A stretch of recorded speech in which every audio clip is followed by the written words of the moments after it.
కొన్ని మున్సిపాలిటీల్లో vice chairman ఎన్నిక సందర్భంగా ప్రజాస్వామ్యాన్ని ఖూనీ చేస్తున్నారని వైఎస్ జగన్ ఆగ్రహం వ్యక్తం చేశారు. ఒక్క కౌన్సిలర్ కూడా లేని మున్సిపాలిటీల్లో సిగ్గు లేకుండా టీడీపీ వ్యవహరిస్తోందని మండిపడ్డారు.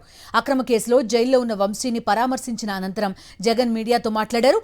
ఒకవైపు పోలీసుల అక్రమ కేసులు, మరోవైపు ప్రజాస్వామ్యాన్ని అపహాస్యం చేస్తున్న టీడీపీపై తీవ్రస్థాయిలో విమర్శలు చేశారు జగన్.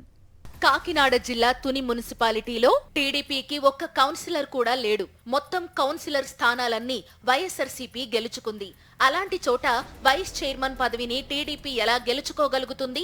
దౌర్జన్యం చేసి వైఎస్ఆర్సీపీ కౌన్సిలర్లను తీసుకెళ్లడానికి వీల్లేకపోవడంతో టీడీపీ ఒత్తిడి వల్ల అధికారులు ఎన్నికనే పలుమార్లు వాయిదా వేశారు. టీడీపీకి అనుకూల వాతావరణం ఏర్పడే వరకు తునిలో వైస్ చైర్మన్ ఎన్నిక జరగదని వైఎస్ జగన్ చెప్పారు. తుని నియోజకవర్గంలో 30 కార్పొరేటర్ల స్థానాలు 30కి 30 వైసీపీ గెలిచింది. తెలుగుదేశం పార్టీకి కనీసం ఒక్కడంటే ఒక్క అభ్యర్థి కూడా లేడు.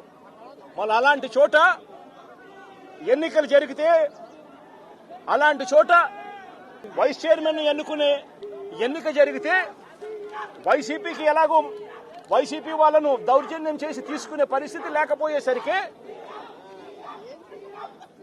తెలుగుదేశం పార్టీ వాళ్ళు ఎన్నికనే పోస్ట్ పోన్ చేశారు. అంటే వీళ్ళకి అనుకూలమైన వాతావరణం వచ్చేదాకా ఎన్నికలు జరపరు. కోర్టు పర్యవేక్షణలో ఉన్న కేసులకు సంబంధించిన పరిస్థితులు ఇవి. పల్నాడు జిల్లాలోని పిడుగురాళ్ల మున్సిపాలిటీలో కూడా టీడీపీకి ఒక్కరంటే ఒక్కరు కూడా కౌన్సిలర్ లేకపోయినా వైస్ చైర్మన్ పదవిని మేమే గెలుచుకున్నామని నిస్సిగ్గుగా ప్రకటించుకున్నారు. పోలీసుల సాయంతో జరిగిన ఈ ఎన్నికతో రాష్ట్రంలో పోలీసులు ఏ స్థాయికి దిగజారిపోయారో, ప్రజాస్వామ్యం ఎంతగా పతనమైందో చెప్పడానికి నిదర్శనమని వైఎస్ జగన్ వ్యాఖ్యానించారు. మున్సిపల్ వైస్ చైర్మన్ ఎన్నుకునే ఎన్నిక పిడుగురాళ్లలో 33 మంది ఉంటే కార్పొరేటర్లు 33 మందికి 33 మంది వైసీపీనే గెలిచింది.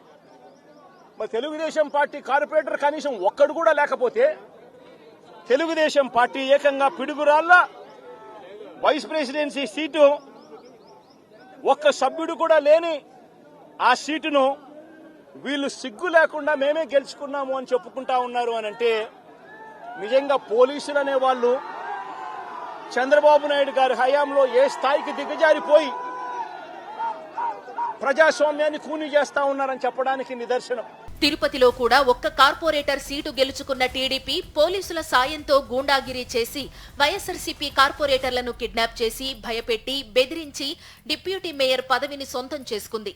ఇలా అన్ని చోట్ల పోలీసులు దిగజారిపోయి టీడీపీకి కొమ్ము కాస్తున్నారని వైఎస్ జగన్ చెప్పారు. తిరుపతిలో 49 సీట్లకు 48 సీట్లు వైసీపీ గెలిచింది. తెలుగుదేశం పార్టీ గెలిచింది కేవలం ఒకే ఒక్క స్థానం. అటువంటి చోట డిప్యూటీ మేయర్ పోస్టు పోలీసుల ఆధ్వర్యంలో తెలుగుదేశం పార్టీ వాళ్ళు కార్పొరేటర్లను కిడ్నాప్ చేసుకొని, బస్సులో నుంచి కిడ్నాప్ చేసుకొని పోయి డిప్యూటీ మేయర్లను మేమే గెలుచుకున్నామని చెప్పి వాళ్ళు ప్రకటించుకుంటా ఉంటే, పోలీసులు ఏ స్థాయికి దిగజారిపోయినారు తెలుగుదేశం హయాంలో అని చెప్పడానికి ఇంకో నిదర్శనం. ఒకవైపు టీడీపీ నాయకులు, మరోవైపు పోలీసులు సంయుక్తంగా రాష్ట్రంలో ప్రజాస్వామ్యాన్ని ధ్వంసం చేస్తున్నారు. ఇవన్నీ వారికే తప్పకుండా తగులుతాయని, ఎల్లకాలం వారే అధికారంలో ఉండరనే విషయం గుర్తుంచుకోవాలని వైఎస్ జగన్ వార్నింగ్ ఇచ్చారు.